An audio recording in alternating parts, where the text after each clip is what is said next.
বন্ধুরা, গ্রামীণ পুকুর পাড়ে বসে বড়শি দিয়ে মাছ ধরার অনুভূতি সত্যি অন্যরকম। শৈশবের স্মৃতি জাগিয়ে তোলা প্রতিটা মুহূর্ত, পুষ্কনের পাড়ে বসে কাটানো সে দিনগুলো এখন মনে ভাসে। পানির ঢেউয়ের সাথে বড়শি নড়ে উঠলে বুক দক দক করে কেঁপে ওঠে।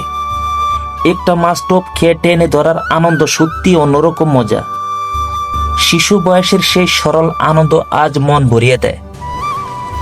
গ্রামের প্রকৃতি শান্ত পরিবেশে মাছ ধরার আলাদাই সুখ দেয়। চুপচাপ বসে থাকার মধ্যে লুকিয়ে থাকে অপরিসীম আনন্দ এবং ভালোবাসা। আজকের দিনে মাছ ধরতে গিয়ে যেন আবার ফিরে পেলাম সেই ছোটবেলার গল্প। পুঁটি মাছ, পুঁটি। এটা কি পুঁটি রে? পাউরুটি লাগে। বিশাল না? এই যে, এই, আই আই হা, হা, হা। আয় রে, ধরে ফেলছি। তোর পেটে একটু কাছে আনো। সেই হ্যাঁ। এই, সাত সরপুটি চলে। চলে হ্যাঁ, যাও এবার তোমরা ধরো, আমার শেষ, গুড বাই।